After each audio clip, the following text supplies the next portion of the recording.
नमस्कार, मैं अंजलि मिश्रा। स्वागत है आप सभी का द न्यूज में। आपको बता दें कि बीजेपी ने अपने सांसदों को व्हिप जारी कर दिया है। जी हां, बिल्कुल सही सुना आपने। बीजेपी ने सांसदों को व्हिप जारी किया है और सरकार के समर्थन में उपस्थित रहने का आदेश दिया है। केंद्र की मोदी सरकार ने संसद का विशेष सत्र बुलाया है। 18 सितंबर से सदन का विशेष सत्र शुरू होने जा रहा है, जो 22 सितंबर तक चलेगा।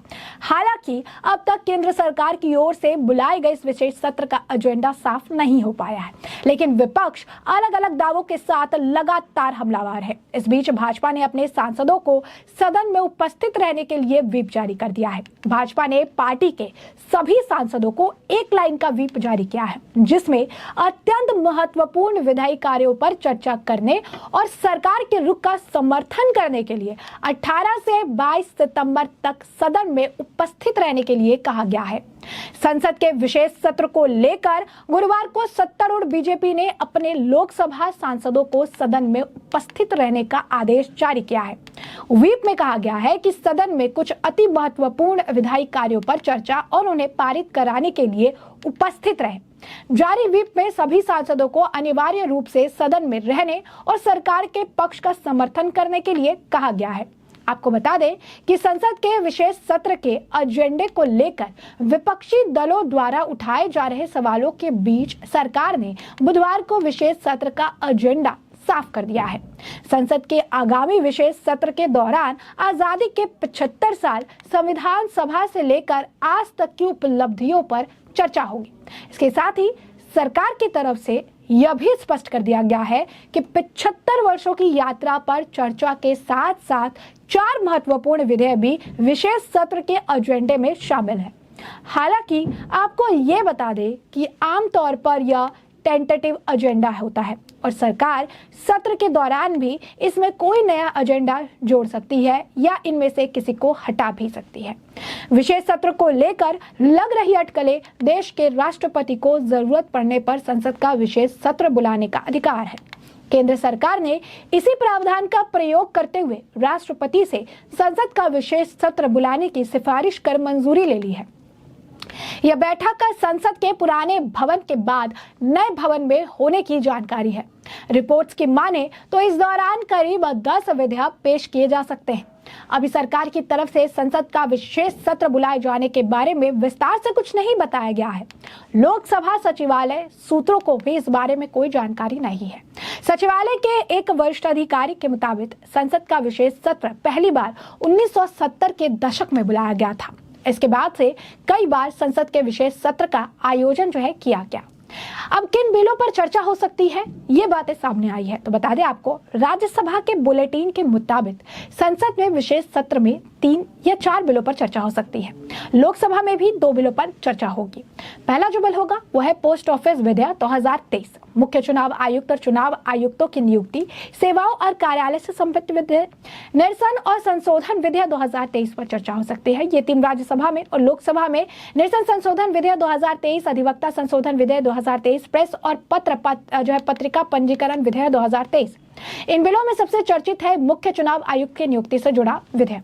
कहा जा रहा है कि मुख्य चुनाव आयुक्त की नियुक्ति प्रक्रिया में चीफ जस्टिस ऑफ इंडिया को हटाने का सरकार का इरादा है और इसीलिए यह बिल लाया जा रहा है।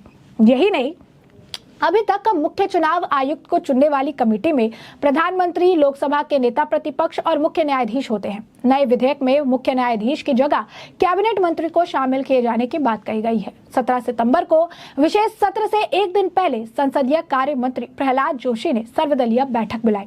इस दिन पीएम मोदी का जन्मदिन भी होता है। संसद का विशेष सत्र जब बुलाया गया था तो इसके फौरन बाद केंद्र सरकार ने एक देश एक चुनाव पर कमेटी बनाई थी और इस कमेटी को बनाए जाने के बाद मीडिया रिपोर्ट्स में ऐसा कहा जा रहा था कि संसद के विशेष सत्र में सरकार एक देश एक चुनाव से जुड़ा बिल ला सकती है।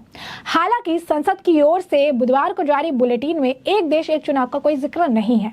विपक्ष से संदेह की निगाह से भी देख रहा है क्योंकि तुरंत बुलाई गई और इसे लेकर अब पता नहीं कि क्या होने वाला है। बता दें, कुछ दिन पहले ही कांग्रेस की पूर्व अध्यक्ष सोनिया गांधी ने पीएम मोदी को चिट्ठी लिखकर संसद के विशेष सत्र बुलाए जाने का एजेंडा पूछा था। इसी चिट्ठी का जिक्र करते हुए कांग्रेस के वरिष्ठ नेता जयराम रमेश ने पोस्ट भी किया था। पोस्ट करके जयराम रमेश ने लिखा था, सोनिया गांधी के पीएम को चिट्ठी लिखने के बाद पड़े दबाव के कारण आखिरकार मोदी सरकार ने 5 दिन के विशेष संसदीय सत्र के एजेंडे की घोषणा की। इस वक्त जो एजेंडा प्रकाशित किया गया उसमें कुछ नहीं है। इसके लिए नवंबर में होने वाले शीतकालीन सत्र तक रुका जा सकता था। जयराम रमेश ने लिखा, मुझे यकीन है कि विधायी हथगोलों को छिपाया जा रहा है और हमेशा की तरह उसे अचानक आखिर में सामने लाएंगे।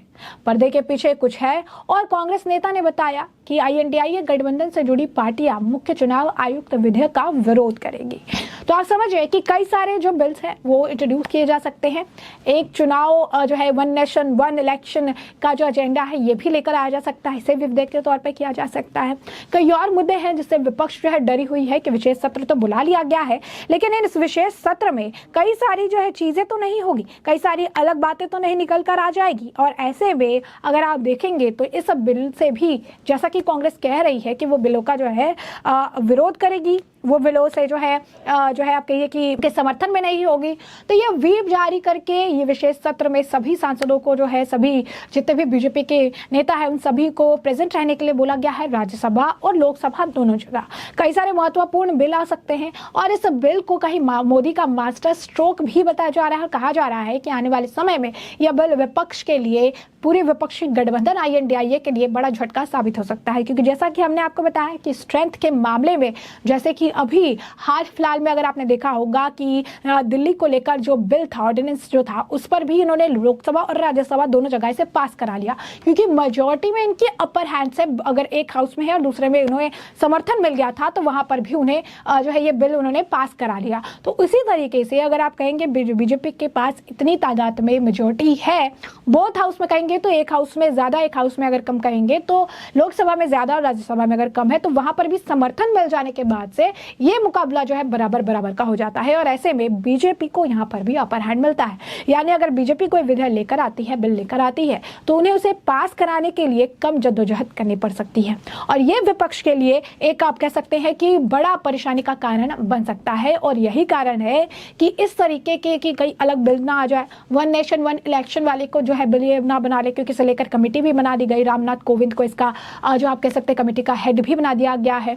और स्पष्ट तौर पर कई और ऐसे बिल्स हैं जिनका जिक्र लेकर किया जा रहा है कि आने वाले समय में इन बिल्स को लाया जा सकता है। और यही कारण है कि विपक्ष के हाथ पांव पहले से ही फूल पड़े हैं कि आखिर पता नहीं कि इसमें क्या कुछ और ये नया लेकर चले आए। तो निर्देश उन्होंने जारी कर दिया है, कई सारे बिल आ सकते हैं, ये महत्वपूर्ण बिल पास बीजेपी की सरकार करा सकती है और इसी कारण से यह व्हिप काफी ज्यादा अहम हो गया है। जैसा कि हमने आपको बताया 3 राज्यसभा और 2 लोकसभा के लिए बिल लेकर आने की बात तो कही जा रही है, लेकिन अभी भी कांग्रेस के कई सारे नेता और अरविंद केजरीवाल आम आदमी पार्टी के भी नेता कह चुके हैं वन नेशन वन इलेक्शन की जरूरत नहीं है, विरोध में पहले ही कह रहे हैं। और कांग्रेस भी अटकलें अपने हिसाब से लगा रही है और इसी वजह से बैक टू बैक कई पोस्ट भी डाले गए जिसमें यह भी कहा गया कि अगर इस तरीके के कोई बिल आते हैं या कुछ आता है तो इसका हम समर्थन नहीं करेंगे। सोनिया गांधी ने चिट्ठी भी लिखी थी कि विशेष सत्र अचानक बुला लिया गया, एक लंबा अंतराल रहा है सालों में और आप कह रहे ईयर्स में लंबा गैप रहा है कि लास्ट कब विशेष सत्र बुलाया गया था और अब किस तरीके से विशेष सत्र यह बुलाया जा रहा है। और यह अचानक से विशेष सत्र विपक्ष की टेंशन बढ़ा रहा है। 2024 के लोकसभा चुनाव से पहले मोदी के दिमाग में अब क्या चल रहा है, क्या अलग रणनीति के साथ, कौन से अलग बड़े बिल के साथ बीजेपी पेश हो सकती है, इससे विपक्ष अभी भी डरा हुआ है क्योंकि एजेंडा क्लियर नहीं है। बिल कौन कौन से आ रहे हैं इसे लेकर भी अटकलें हैं। एक बुलेटिन जो जारी किया उसमें 5 बिल लाए जा रहे हैं जिसमें हमने आपको बताया कि इलेक्शन कमिश्नर से भी जुड़ा हुआ बिल है। तो ऐसे में ये देखना दिलचस्प होगा कि इस विशेष सत्र में जो कि 18 से 22 सितंबर तक होने वाला है, इसमें कौन कौन से बिल बीजेपी द्वारा लाए और इंट्रोड्यूस किए जाते हैं और कौन कौन से बिल पास कराए जाते हैं और विपक्ष द्वारा क्या कुछ विरोध प्रदर्शन देखने के लिए मिलता है, जिससे कि हम आपको अपडेट रखेंगे। फिलहाल के लिए हमने आपको जो पूरा मामला है ये बड़े विस्तार से बताया है कि पूरा मामला क्या है और अब इस पूरे मामले पर आपकी भी जो राय हो कमेंट सेक्शन में कमेंट करके जरूर साझा करिए। धन्यवाद।